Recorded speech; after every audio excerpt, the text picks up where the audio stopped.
مرحبا، اليوم فيديو جديد، فيديو مميز. فغادي نديرو مع بعض حلويات للعيد بطريقه اللي هما بساط. فاول حلوه اللي غادي نحضروا مع بعض اللي هي المعلكه بالقرقاع او الغريبه ديال الجوز. فقبل ما نشوفوا طريقه التحضير ما تبخلوش عليا باللايك والاشتراك، ويلا فرجه ممتعه. فعلى بركه الله نسميو الله. عندي هنا 500 غرام ديال القرقاع، اي نص كيلو. وعندي هنا حبيبات ديال القرقاع اللي هما صاينين، يعني ما مكسرينش، مش باش نزينوا بهم هاد المعلكه.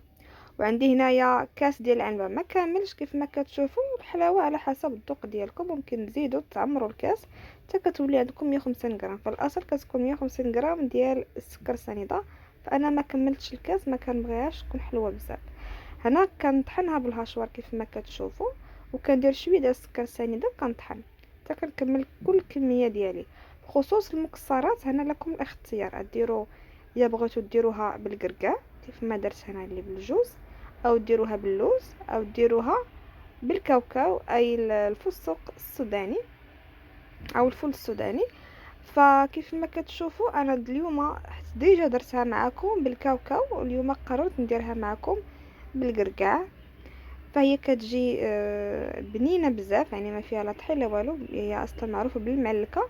فقط كتكون هي المكسرات اللي بغيتو، لكم الاختيار.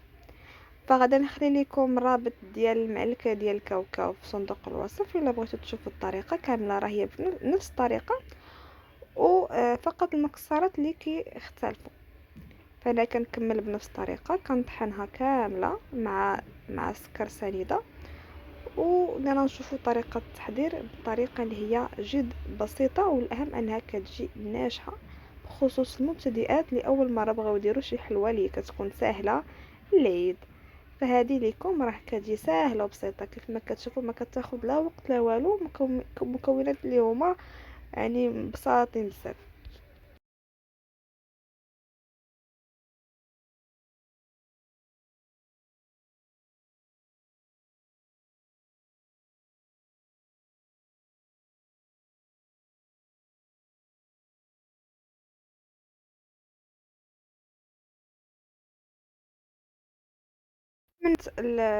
كيف ما كتشوفوا الكميه كامله بالسكر سنيده، وكنبقى نطحن حتى كنسالي الكميه.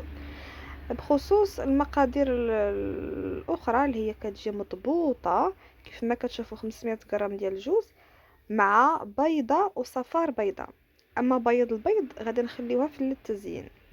فكيف ما كتشوفوا بيضه وصفار بيضه مع ساشي ديال زهرة البرتقال، راس ملعقة من القرفة، الخميرة الحلويات حتى الأخير عاد نضيفوها. عندي ملعقة من مربى المشمش كيف ما كتشوفوا، ملعقة مملوءة.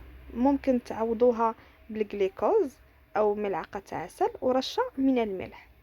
فكنخلط المكونات كاملين. فكيف ما كتشوفوا نصف كيلو ديال الجوز او الكاوكاو او اي مكسرات او اللوز مع بيضة وصفر بيضة مع ملعقة صغيرة من القرفة، زهرة البرتقال، رشة من الملح. وعندي هنا 2 ملعقة ديال الزبدة حيوانية او نباتية، حتى كتولي بوغ نوازيت او تولي بحال الزبدة فستقية، كتكون يعني كتكون اللون ديالها بني.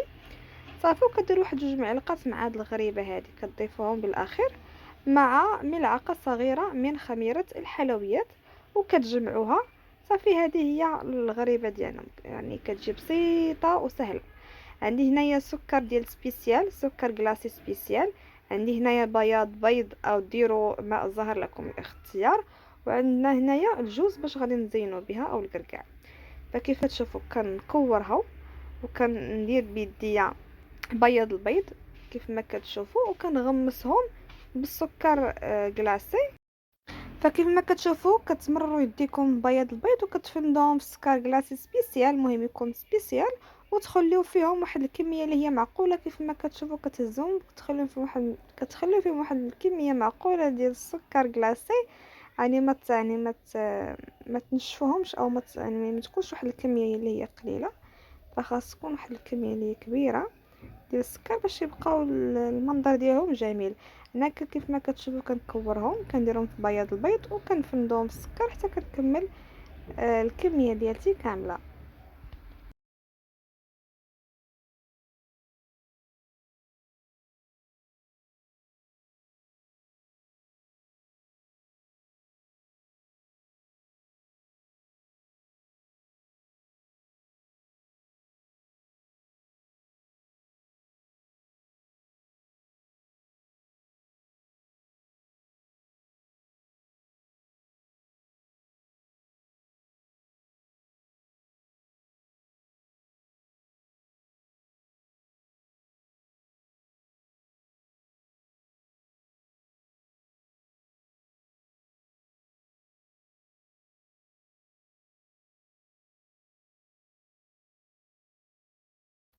من بعد ما ساليت الكميه ديالتي كامله كيف ما كتشوفوا، كنجيب هذاك البيض كيف ما كتشوفوا لي شط ليا، يعني كنغطس في هذيك القرقعه او الجوز باش ملي نحطها فوق الحلوه تلصق وما تحيدش معنا مع الطياب، كتبقى لاصقه بحال الكولا يعني كتكون لاصقه. فقط كنبقى نضغط عليها واحد الضغط اللي هو بسيط، وكنكمل كل الكميه بخصوص طريقه الطبخ ديالها. في هذا الاثناء كنكون ديجا سخنت الفرن ديالي على حراره 180 درجه، وكت حتى كديروها من الفوق والتحت حتى يعني كتفكع بحال هكاك. والطياب ديالها في الفرن ديال الكهربائيه كتكون فقط 12 من 10 دقائق حتى ل 12 دقيقه، ما تفوتوش ليها الطياب باش ما تنشفش. اما بخصوص الفرن العادي ديجا كتكونوا شعلتوا الفران بطبيعه الحال، وكتنقصوا الحراره وكطيبوها على شويه للفوق حتى كتفقع عليكم، وعاد كتطلعوها الفوق باش كطيب وتكمل الطياب ديالها. وكذلك خاص الحراره اللي تكون مهيله جدا، كيف ما كتشوفوا كطيبوها من الفوق، تكون الحراره من الفوق حتى كتشوفها كتشقق، عاد كتطلعوها وتكمل الطياب ديالها كامله. هذا هو الشكل ديالو النهائي ديال هذه الحلوه ديالتنا، كيف ما كتشوفوا كتجي مفقعه وكتجي خطيره، وكنتمنى انكم تجربوها، راه الوصفه هي ناجحه 100%. فشكرا لكم على المشاهده، ما تبخلوش عليا باللايك والاشتراك في هذه القناه، تلقاو رابط ديالي بالديسكريبشن بوكس. ويلا بشوفكم بنكست فيديو ان شاء الله بحلوه جديده ان شاء الله. خذ لكم الراحه ومع السلامه.